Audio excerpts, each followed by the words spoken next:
MACV analysis indicated infiltration from North Vietnam into the south was increasing in 1965.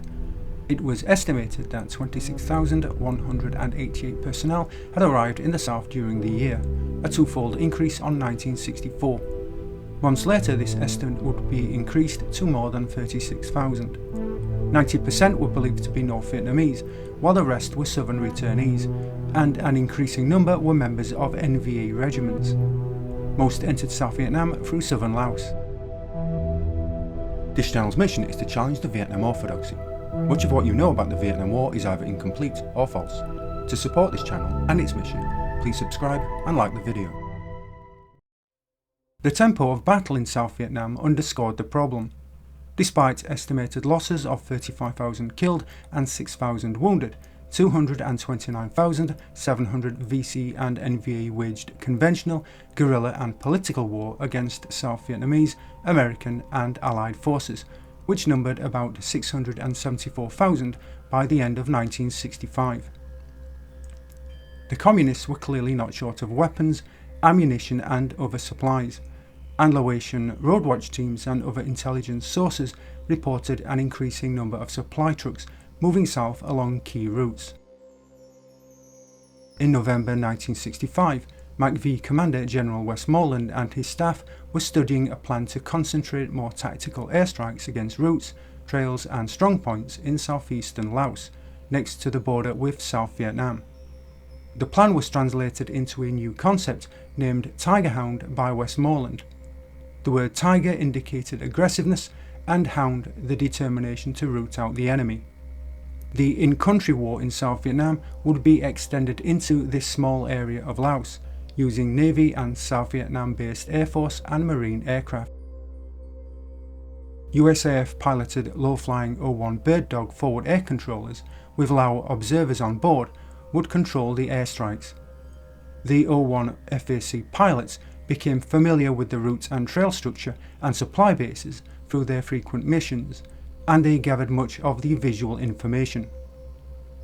A great effort would be made to discover more enemy targets from the air visually and using photography, through the use of Army and Air Force aircraft equipped with infrared and side-looking airborne radar, jungle defoliation along selected routes, and by inserting more MACV Shining Brass teams into the trail. A sophisticated communication system linked the forward bases in South Vietnam with 2nd Air Division's facilities at U Don, Sao Von Arquette and Vien Chan, allowing fast airstrikes on targets. General Joseph Moore, Commander 2nd Air Division, was concerned this concept would complicate an already complicated command and control system in Laos.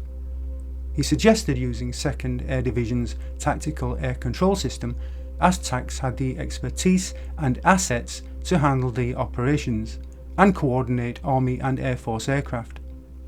After considering Moore's proposal and the views of Brigadier General John K. Bowles Jr., Director of the Joint Research and Test Activity in Vietnam, Westmoreland decided to use a combination of Army and Air Force command and control systems. Planning was interrupted by a series of short-round incidents, most of them in southern Laos. 2 flights of USAF F-105s dropped ordnance close to Cang Kai near the Plain of Jaws on November 20th, but this caused no significant damage.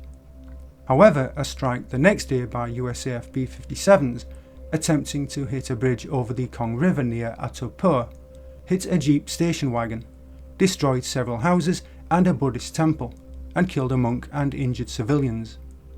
Further incidents took place on November 24th and the 30th, and on December 1st, Navy jets missed an automatic weapons site at Park Bong and destroyed several buildings, killing another monk.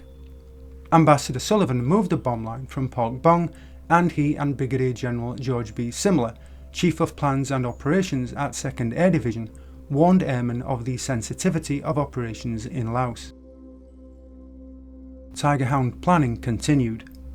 McNamara endorsed the programme on November 28th-29th while conferring in Saigon with MACV and embassy officials.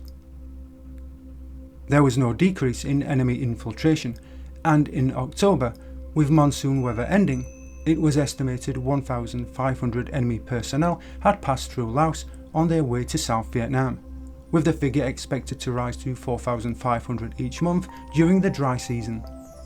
No estimate of enemy supply tonnage entering the south was given, but it was estimated to be substantial. The North's capability was believed to be about 234 tons per day, 195 moving through Laos, 25 through Cambodia, and 14 tons by sea. The pace of preparations for Tiger Hound then increased. The Army and Air Force agreed to provide 10 O1Es each for FAC operations, and the Army offered 13 OV-1 Mohawks with forward-looking infrared and side-looking airborne radar to search for targets at night. The Air Force also planned to introduce a C-130 Airborne Battlefield Command and Control Center to assist in controlling airstrikes for the first time in Laos. Sullivan promised Lao officials that control would be maintained over airstrikes due to the presence of friendly Lao tribesmen in parts of the Tiger Hound area of operations. Only Royal Lao Air Force officers assigned to the Savannah Ket Air Operations Centre or as observers on C-130 ABCCC and USAF O1Es would have strike authority. These arrangements were comparable to the control system in South Vietnam, where a province chief or his representative officially authorised strikes within a province. Westmoreland and MACV resented what they believed was Sullivan's tendency to impose his own restrictions on missions, and often referred to the Ho Chi Minh Trail as Sullivan's Freeway. Westmoreland assigned responsibility for Steel Tiger and Tiger Hound operations to General Moore on December 4th, and he directed Moore to establish a joint Army, Air Force and Marine Corps Tiger Hound task force to coordinate air resources for the new anti-infiltration program.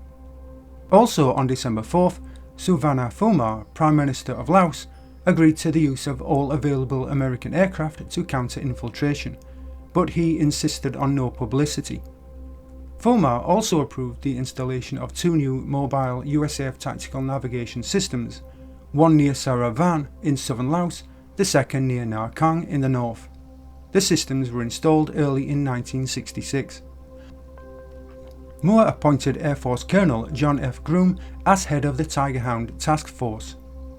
Groom established one headquarters at Ton Son Nhut and another at Da Nang. FAC communications and intelligence personnel were assigned to Da Nang. The FAC pilots, all of them USAF, would fly from Da Nang, and 4 Army Special Forces airstrips at Dong Ha, Khe San, Kam Duc, and Kon Tum. Air Force C-130 ABCCCs would be stationed at Da Nang. Captain Roy C. Dalton, an assistant air attaché, was assigned to RLAF headquarters at Savannah Ket as liaison officer. His duties included advising General To Ma on air operations, arranging USAF strikes, and teaching RLAF officers FAC procedures. Sullivan cautioned Washington to be careful with their statements, as disclosure of American air activities might result in their suspension, with imponderable consequences for the lives of US forces in Vietnam, and High Defense Department officials advised the military services to maintain absolute secrecy. The first Tiger Hound missions were flown on December 5th, and on the 16th, USAF O1E forward air controllers, using the call sign Hound Dog, began flying visual reconnaissance missions and guiding Pacific Air Force's F-105s, Bango F-4Cs at Ubon, Thailand, and Pacific Fleet and Marine Strike aircraft to a number of targets. More Lao observers would become available for service on the O1E Bird Dogs.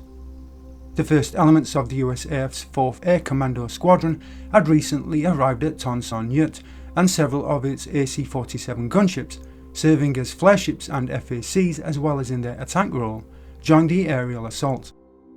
USAF A-1E Sky Raiders and Army OV-1 Mohawks, with forward-looking infrared and side-looking airborne radar, doubled as target-seeking FACs and fighter aircraft.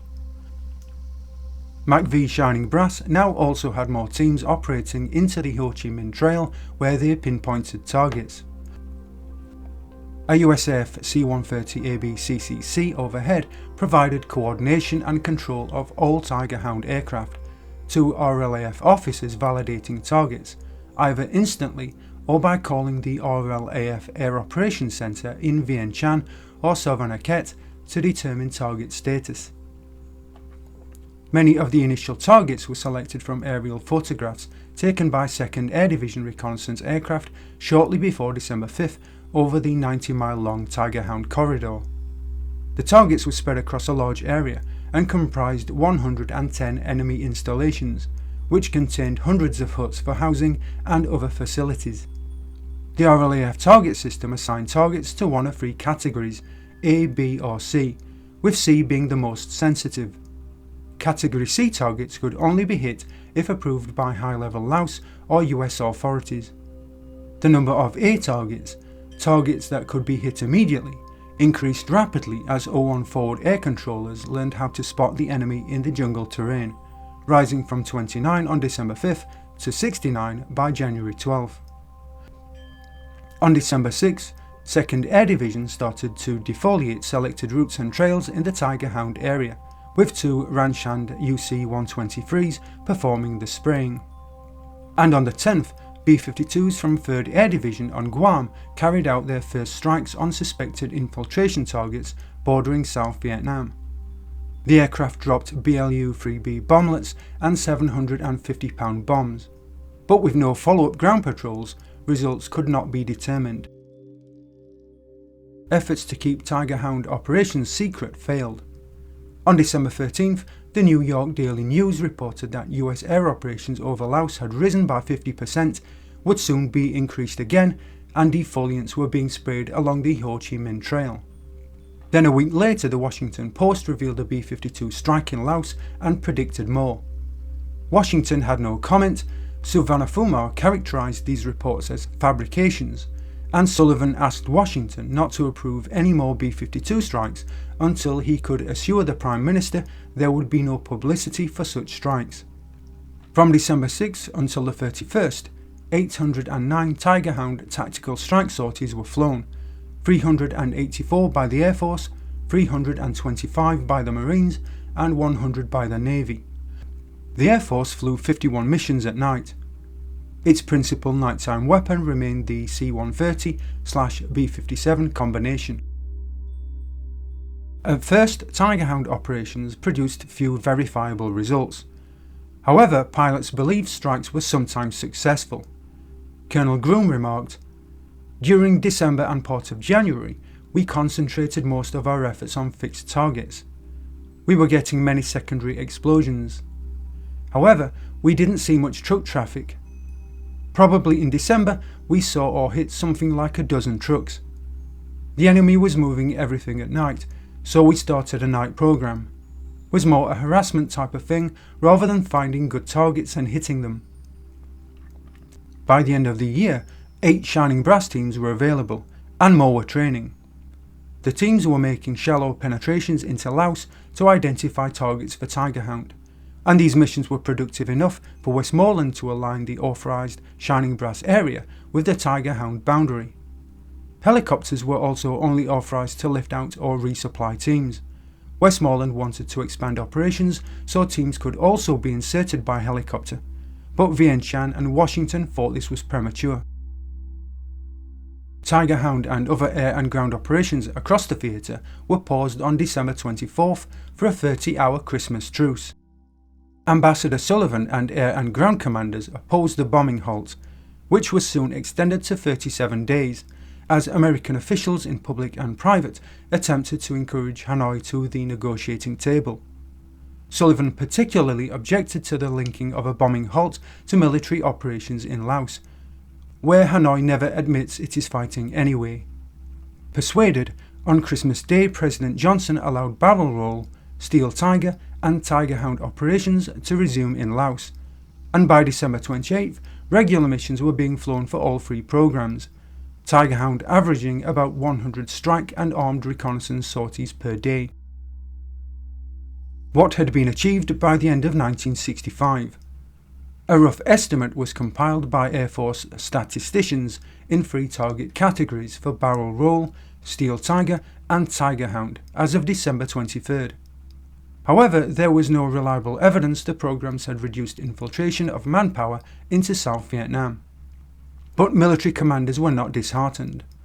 They believed more air sorties, new programs, tactics and weapons would inflict enough pain on the communists to end their aggression against the South Vietnamese government and its people.